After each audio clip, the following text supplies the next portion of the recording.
રાધે રાધે, જય સિયારામ. રાધે રાધે, જય સિયારામ.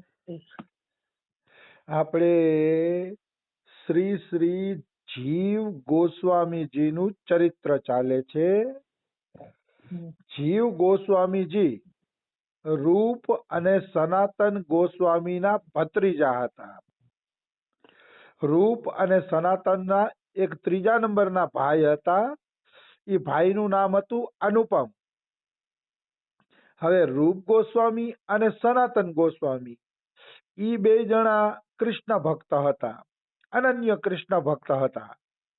અને આ ત્રીજા નંબરના નાના ભાઈ હતા અનુપમ, એ અનન્ય રામ ભક્ત હતા. એને રામની ભક્તિ અતિશય ગમતી.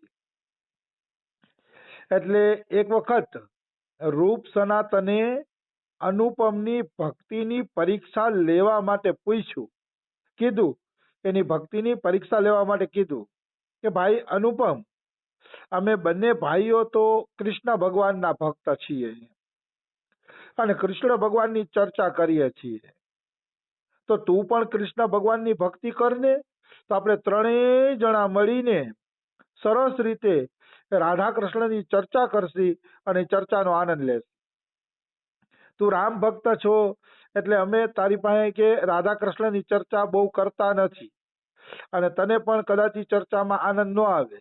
એના કરતા તું કૃષ્ણ ભક્ત બની જાને, તો આપણે ત્રણેય જણા કેવી સરસ ચર્ચા કરશી.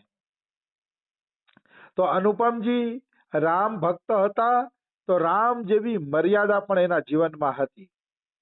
એને એમ થયું કે રૂપ અને સનાતન મારા કરતા મોટા ભાઈઓ છે, તો મોટા ભાઈઓની આજ્ઞાનું ઉલ્લંઘન કરાય નહીં. ગમે એમ તો મોટા ભાઈ છે એટલે એની આજ્ઞાનું ઉલ્લંઘન કરવું જોઈએ નહીં એમ માની અને એણે કીધું કે હું કાલે તમને આ પ્રશ્નનો જવાબ આપીશ.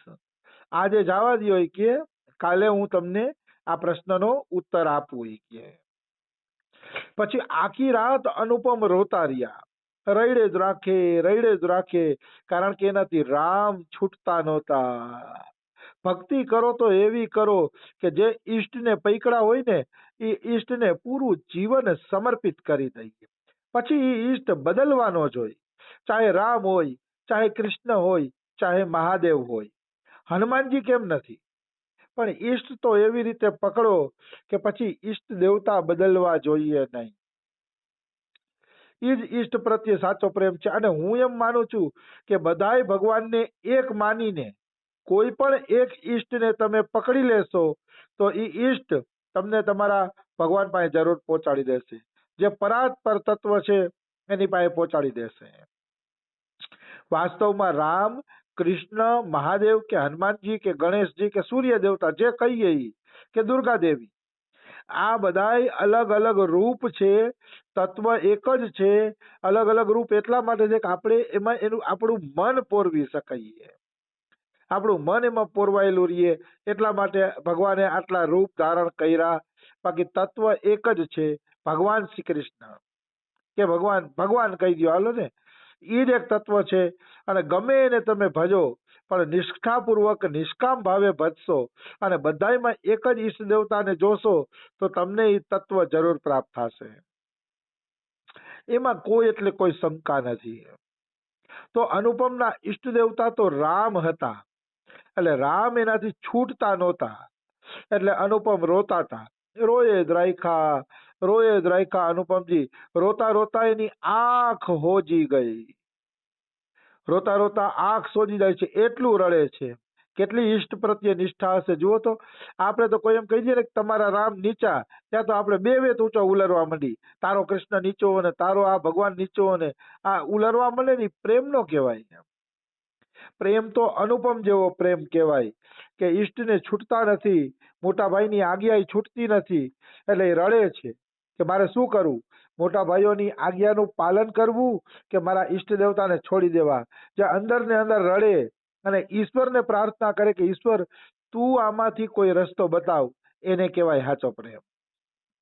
સાચો પ્રેમ એને કહેવાય. બાકી ઉકળી ઉઠે એ સાચો પ્રેમ ન કહેવાય. હું તો એને હે ને ખાલી ઉછાંછણા પણ હું માનું છું. તમારા ઈષ્ટ દેવતાની કોઈ નિંદા કરે અને તમે ઉકળી ઉઠો તો એ ઉછાંછડાપણું છે, બીજું કાંઈ નથી. એવા ઉછાંછડાપણાથી કાંઈ વળવાનું નથી.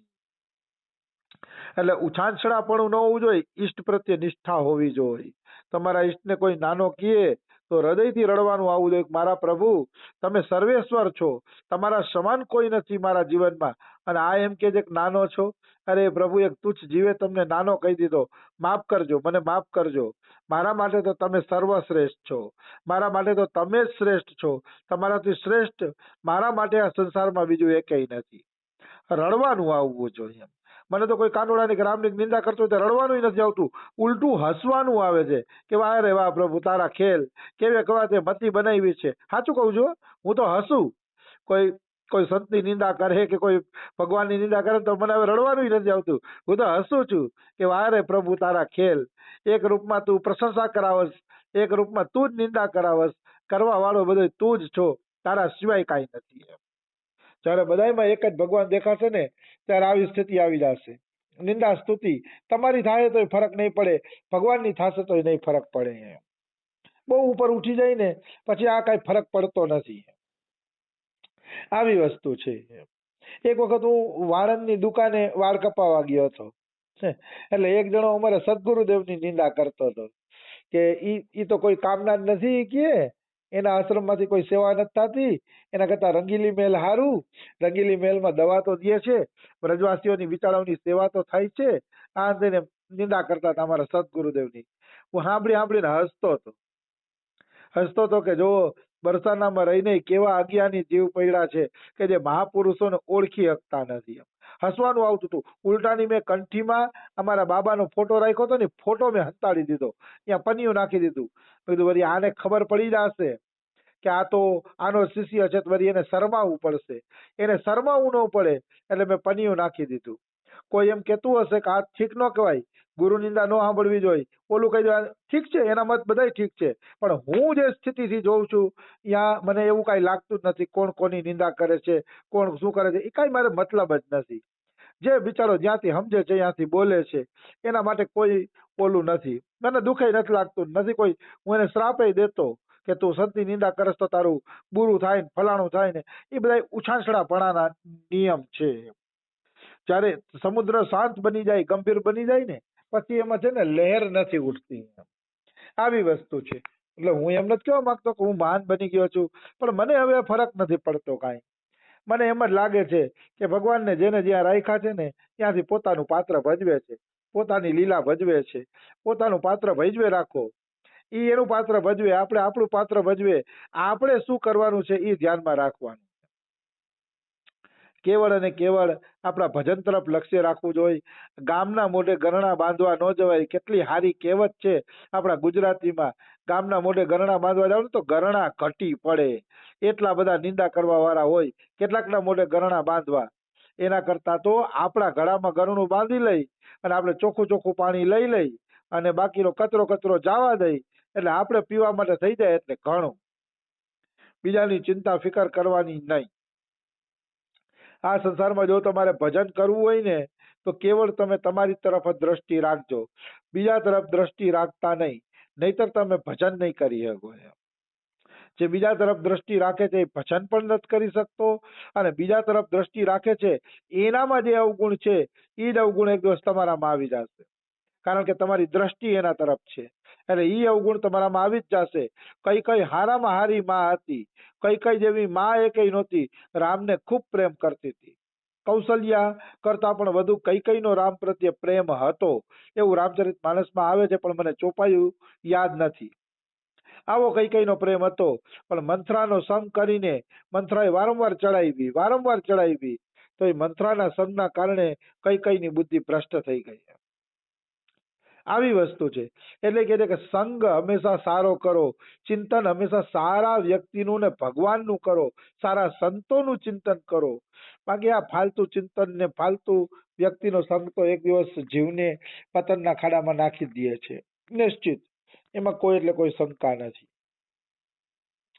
તો અનુપમે આખી રાત રડે રાખ્યા, આંખ હોજી ગઈ અનુપમની, અને હવાર પડી ત્યારે રૂપ સનાતન પાસે ગયા અનુપમજી, અને અનુપમજી કહે છે કે દાદા મેં તો મારું સર્વસ્વ મર્યાદા પુરુષોત્તમ ભગવાન શ્રી રામના ચરણ કમલમાં સમર્પિત કરી દીધું છે.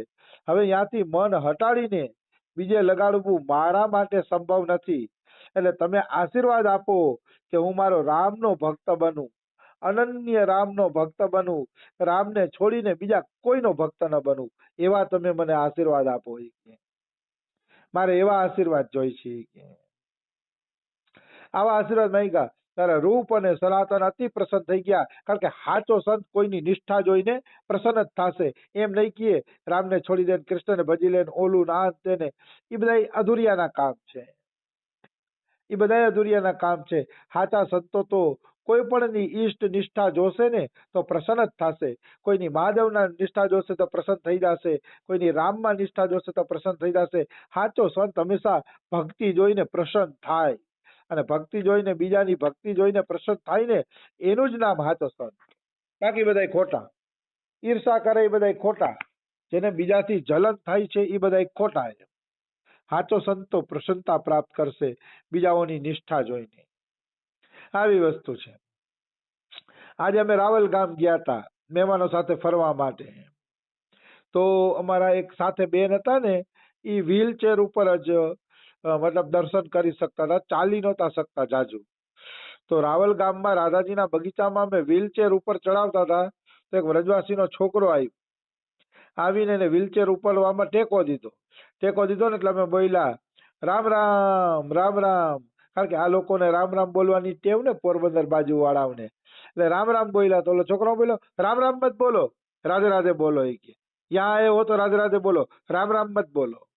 અને મને અંદર ને અંદર હસવાનું આવ્યું. પેલું જો કેટલી સંકીર્ણતા, કેટલા ઝેર ઘૂસેલા છે હિન્દુ સમાજમાં, રગે રગમાં ઝેર ઘૂસેલા છે આ સંકીર્ણતાના. અરે કોઈ રામનું નામ લે કે રાધાનું નામ લે, મહાદેવનું, ભગવાનનું જ નામ લે છે ને, પણ હિન્દુમાં કોણ જાણે આવી ફૂટ ક્યાંથી આવી ગઈ છે, કોણે ઊભી કરી છે કઈ ખબર પડતી નથી. આવી વસ્તુ છે. કોઈ પણની ગમે આ નિષ્ઠા હોય, ગમે એ નામ લે, પ્રસન્ન થવું જોઈએ. આવો અનુભવ. આ તો આલો બાળક હતો, યુવાન છોકરો હતો ને ભૂલ થઈ ગઈ એમ, પણ સંતો આવી ભૂલ કરે છે. અમે એક વખત ધારકુંડી ગયા હતા. ચિત્રકૂટથી લગભગ 45 કિલોમીટર દૂર છે ધારકુંડી. એ ધારકુંડીમાં બધા સન્યાસી સંતો રહે છે, લાલ કપડા વાળા સન્યાસી સંતો એ ધારકુંડીમાં રહે છે. તો અહીંયા અમને કીધું કે બપોર પડી ગઈ છે તો પ્રસાદ લઈને જાઓ, પ્રસાદ લઈ લ્યો. તો અમે બધા અહીંયા પ્રસાદ લેવા બેઠા. પ્રસાદ દિલથી પવાવ્યો, એમાં ના નહીં, ગુલાબ જાંબુ હતા એ પ્રસાદમાં. પ્રસાદ દિલથી પવાવ્યો, પણ ભૂલ ક્યાં કરી ગયા એ લોકો. અમે બેઠા હતા અને અમારા એક ભાઈએ રામધૂન ચાલુ કરી કે નવરા બેઠા છીએ, પ્રસાદ અહીંયા લઈએ છીએ તો રામધૂન બોલીએ.